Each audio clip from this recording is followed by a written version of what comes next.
hope you picked something there. Well, a bit noisy there, but it goes back to what Dr. Yusuf, you said, that, well, the percentage is minimal. Governor Idris Wadai said, well, it worked perfectly well in his area he monitored, and, well, that explains... Are you sure he was not misquoted? Monitored where? His own booth? His area. That he ought not to have gone to other places. Because no, I think I told you he's putting on the legal cap because he's not a monitor and an observer. He should just vote. That's his vote. Go back. So but he could get information from. I mean, then he did not monitor information from other sources or from other booths. Reaching me. Oh, no, it's different from monitoring. Can we explain something here? When you say monitoring, as in you have people in different places who give you information.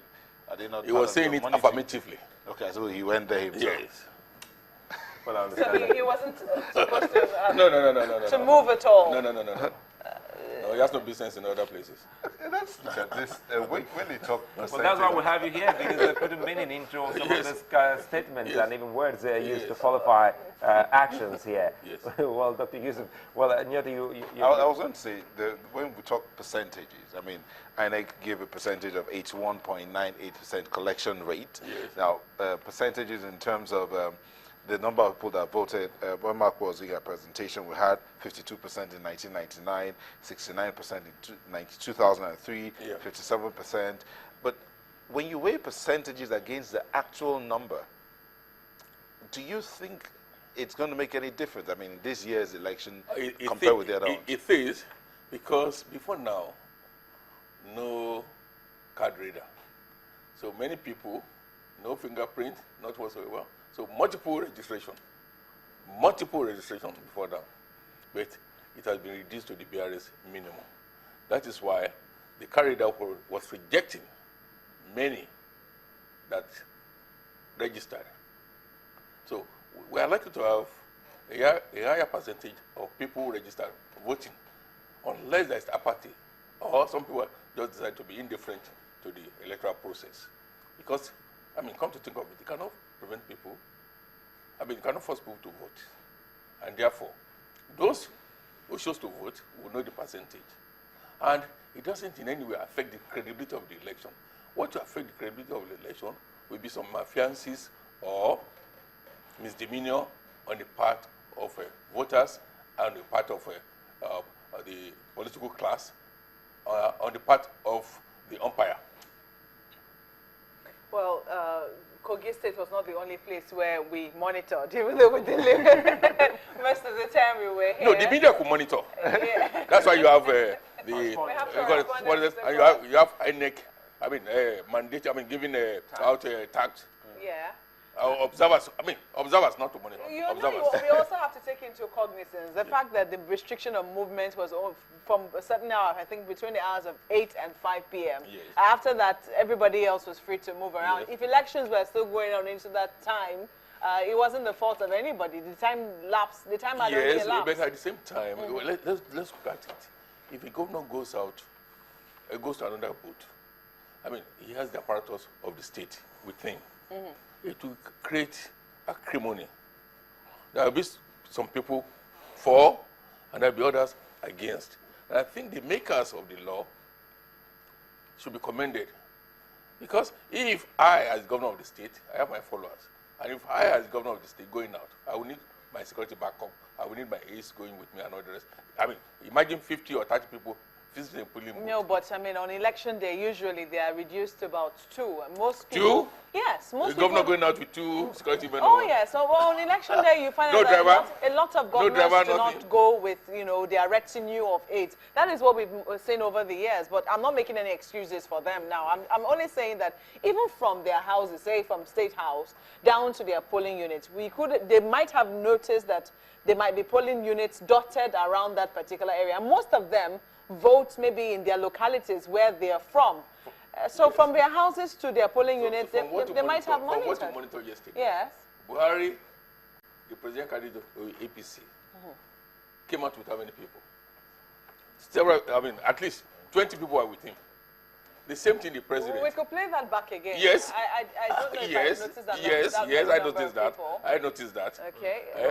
Probably you are considering the people that accompanied him to the the ballot box or to the point Only where himself. he did But around. But I want to believe he is talking about the entire entourage. Well, I really would not dispute this without visuals, because from whatever it is I say, I most likely would have seen on television. And from what we have seen so far, usually when governors come to polling units, they don't come with a retinue or a convoy of cars. They usually go themselves, maybe an extra security vehicle. That's what we've noticed. No, they will not take the shots of everybody. We We are into this business. We can concede that to you, but it could be reduced, actually. The number of people around him could be reduced. But then I don't think there's any security chief who will allow his governor to take a stroll alone. Okay. Okay. Well, and maybe why you don't even notice that? They don't wear uniform. Okay. They don't wear uniform. They are not supposed to wear uniform to any polling booth. Okay. Only those stationed there will wear uniform. Okay. Kogi State was not the only state we monitored. We also saw what was happening in Ondo State. The governor of Ondo State also spoke about the elections in his state, and he said that the elections dragged because a good number of the card readers malfunctioned in some of the areas. Some of those card readers that malfunctioned early this morning have been repaired. Quite a number of them are yet to function. The REC, the Resident Electoral Commissioner, is giving us his word that everybody that needs to be accredited, that comes out to vote, will be accredited. So we are waiting, we are taking report from those areas where the card readers are yet to function well, or where the accreditation process is very slow because of malfunctioning card readers.